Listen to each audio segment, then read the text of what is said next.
নমস্কার, নতুন বাংলা থেকে বলছি সন্ময় বন্দ্যোপাধ্যায়। ভাস্কর ঘোষ নামটার সঙ্গে আপনারা পরিচিত আছেন। সংগ্রামী যৌথ মঞ্চ দীর্ঘদিন ধরে যিনি রাজনীতির ঊর্ধ্বে উঠে ডিএ আন্দোলনটা নিয়ে পড়ে আছেন একদম শহীদ মিনার ময়দানে, এবং সর্বস্তরে সরকারি কর্মচারীদের সম্মিলিত করেছেন এবং একদম লাগাতার অনশন মঞ্চ করে, ধর্ণা মঞ্চ করে সেখানে শহীদ মিনার ময়দানে সরাসরি রাজ্য সরকারকে প্র্যাকটিক্যালি চ্যালেঞ্জ ছুটছেন। যখন মমতা বন্দ্যোপাধ্যায় ফোর্ট উইলিয়ামের সামনে ধর্ণা মঞ্চ করছেন, তখনও কিন্তু নাছোড়বান্দা মনোভাব নিয়ে মিলিটারির সঙ্গে টেক্কা দিয়ে আদালত থেকে অনুমতি নিয়ে ভাস্কর ঘোষের নেতৃত্বে সংগ্রামী যৌথ মঞ্চ কিন্তু মেলা বেঁধে বসে আছেন শহীদ মিনার ময়দানে। কার পছন্দ হয় বলুন তো? মমতা বন্দ্যোপাধ্যায়ের মতো একজন ইগোইস্টিক মহিলার কি সেটা পছন্দ হয়? এমনকি নবান্নের সামনে গিয়ে পর্যন্ত ধর্ণা মঞ্চ করেছিলেন ভাস্কর ঘোষ, তার নেতৃত্ব দিয়ে সংগ্রামী যৌথ মঞ্চকে দিয়ে। সারা পশ্চিমবঙ্গের যেখানে যত পীড়িত, অত্যাচারিত, বঞ্চিত বা ডিপ্রাইভড সরকারি কর্মচারীরা আছে, কন্ট্রাকচুয়ালরা আছেন, তাদের নিয়ে দীর্ঘদিন ধরে এই মানুষটা লড়াই লড়ছেন। মমতা বন্দ্যোপাধ্যায়ের চক্ষুশূল হয়েছেন স্বাভাবিকভাবে, আদালত থেকে অনুমতি নিয়ে শহীদ মিনার ময়দানে বসে রয়েছেন এবং এই লড়াইটাকে একটা অন্য মাত্রাও দিয়েছেন। কখনো উচ্চতায় পৌঁছেছেন, কখনো একটা মাঝারি স্তরে থেকেছেন, কিন্তু আন্দোলনের পর থেকে সরে আসেননি। সেই মানুষটাকে যারা চেনেন, আমি অন্তত চিনি ব্যক্তিগতভাবে, অত্যন্ত সজ্জন মানুষ, অত্যন্ত ভদ্র মানুষ, মানুষের সঙ্গে মিলেমিশে কাজ করেন এবং বাংলার যে কোনো প্রান্ত থেকে মানুষজনকে উদ্বুদ্ধ করে এই লড়াইয়ে এখনও পর্যন্ত সামিল রেখেছেন। যে সারা ভারতবর্ষে যদি কেন্দ্রীয় সরকার 50% হারে দিয়ে দেয়, তাহলে পশ্চিমবঙ্গের ক্ষেত্রে কেন সেটা 14%। এক। দ্বিতীয়ত হচ্ছে সমস্ত স্তরের কন্ট্রাকচুয়াল কর্মী, যারা শিক্ষা প্রতারিত ছেলেমেয়ে, এমনকি গান্ধী মূর্তি, মাতঙ্গিনী হাজরা মূর্তির পাদদেশে যেসব ছেলেমেয়েরা বসে রয়েছেন বছরের পর বছর, দিনের পর দিন, যাদের মমতা বন্দ্যোপাধ্যায় প্রতারিত করছেন, তাঁদের পাশেও কিন্তু সংগ্রামী যৌথ মঞ্চ থাকছে। ফলে বিষ নজরে আছেন ভাস্কর ঘোষ, কিন্তু সেই ভাস্কর ঘোষকে এই পর্যায়ে টেনে নামানোর চেষ্টা হবে কোনোদিন ভেবেছিলেন ভাস্করবাবু? হয়তো ভেবে রেখেছেন, কেন প্রতিপক্ষের নাম যখন মমতা বন্দ্যোপাধ্যায়। কী হয়েছে জানেন? পাণ্ডবেশ্বরে গিয়েছিলেন, সেখানে আইসিডিএস কর্মী, অঙ্গনওয়াড়ি কর্মী, তাদের নিয়ে কোনো ডেপুটেশন, একটা প্রোগ্রাম ছিল সংগ্রামী যৌথ মঞ্চের, এবং যখন সেই সংগ্রামী যৌথ মঞ্চের এই অনুষ্ঠানটা, মানে সেই ডেপুটেশনটা হচ্ছে, সেই ডেপুটেশনের সময় একদম বিভৎসভাবে বাইরের ছেলেপুলেদের দিয়ে মার খাওয়ালেন সেখানকার স্থানীয় বিধায়ক নরেন চক্রবর্তী। সেটা এমনই অন্তত অভিযোগ আমাদের কাছে এসছে। এবং শুধু তাই নয়, সবথেকে সাংঘাতিক যেটা, সেটা হচ্ছে এবার ভাস্করবাবুকে শ্লীলতাহানির কেস দেওয়া হলো একই সঙ্গে দু জায়গায়, এবং যাতে তাকে পুলিশ অ্যারেস্ট করে তার ব্যবস্থা করে। স্বাভাবিকভাবে বিক্রম বন্দ্যোপাধ্যায়ের মতো আইনজীবীরা ভাস্করবাবুদের পাশে আছেন। তারা কলকাতা হাইকোর্টে পুরো ব্যাপারটা নিয়ে মুভ করেছেন এবং মুভ করে শেষ পর্যন্ত সেখান থেকে রক্ষা কবচ নিয়েছেন। কিন্তু এইভাবে কতদিন চলবে?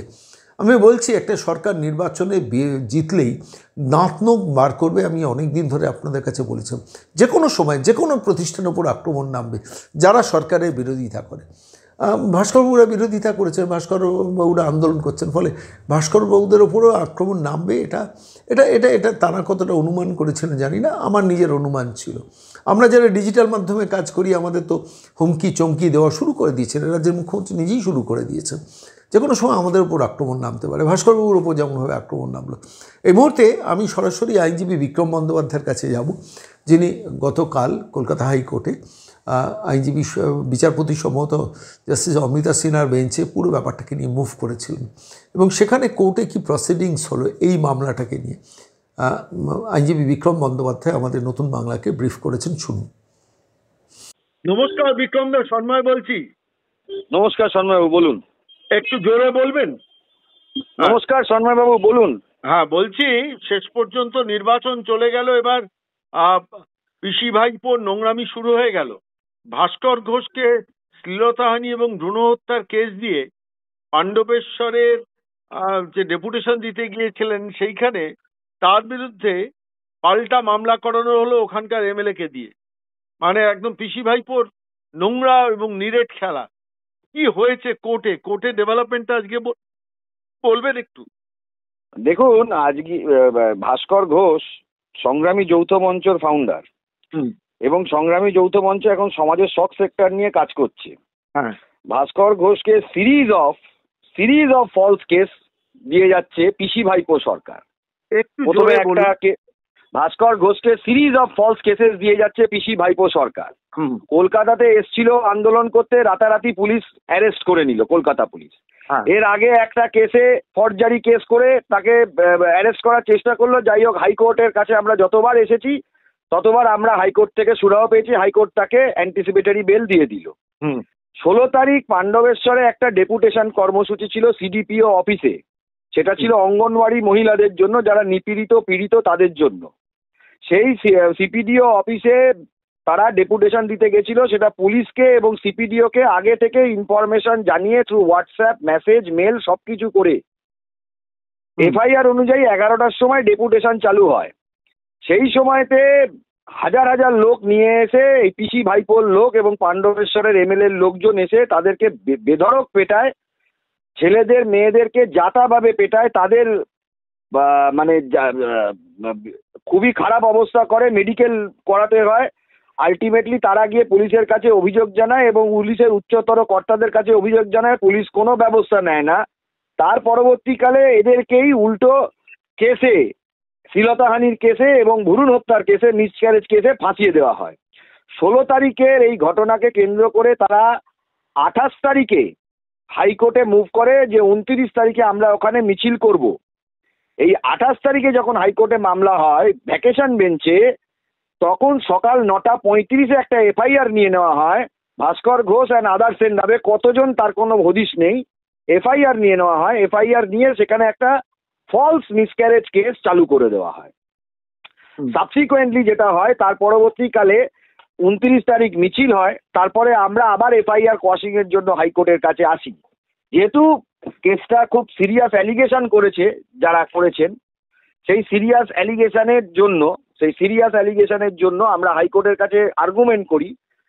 তারপরে হাইকোর্ট পুরো জিনিসটা দেখে যখন শুনানি চলে, সেই সময়তে প্রাইভেট রেসপন্ডেন্টের যিনি অ্যাডভোকেট ছিলেন তিনি একটা রিপোর্ট মোবাইলে দেখাতে যান কোর্টের কাছে। যখন তিনি কোর্টের কাছে রিপোর্টটা দেখাতে যান, আমাদের কাছেও রিপোর্টটা ছিল, আমরা মিলিয়ে দেখি একই রিপোর্ট। কোর্টের কাছে দেখাতে বোঝা যায় যে মেডিকেল রিপোর্টে কিছু নেই। অটোমেটিক্যালি কোর্ট তখন not to arrest, investigation to continue এই অর্ডার দেয়। তো ভাস্কর ঘোষরা সারা পশ্চিমবাংলায় কাজ করছে, তাদেরকে একটার পর একটা ফলস কেসের জড়িয়ে দেওয়া হচ্ছে একমাত্র পিসি ভাইপোর নির্দেশে। আর এই কেসটার পেছনে যা অভিযোগ উঠে আসছে তাতে বোঝা যাচ্ছে যে পাণ্ডবেশ্বরের যিনি এমএলএ রয়েছেন নরেন্দ্রনাথ চক্রবর্তী, তারও একটা বড় হাত রয়েছে। তিনি প্রশাসনকে ওইখানে ওই আসানসোল দুর্গাপুর চত্বরে প্রশাসনকে তিনি চালিয়ে যাচ্ছেন। আমরাও দেখব কি করতে পারি এবং এর পরবর্তীকালে যতজন আছে এদের বিরুদ্ধে আমরাও মামলায় নামবো।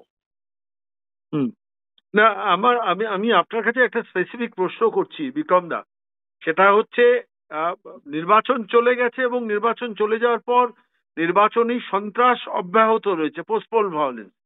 কিন্তু এটাও কি একটা নতুন ধরনের খেলা যে যারা আন্দোলনের মুখ ছিল তাদের বিরুদ্ধে শ্লীলতাহানির কেস দিয়ে দেওয়া, ভ্রূণ হত্যার কেস দিয়ে দেওয়া, কেউ কোনো আন্দোলন করতে পারবে না।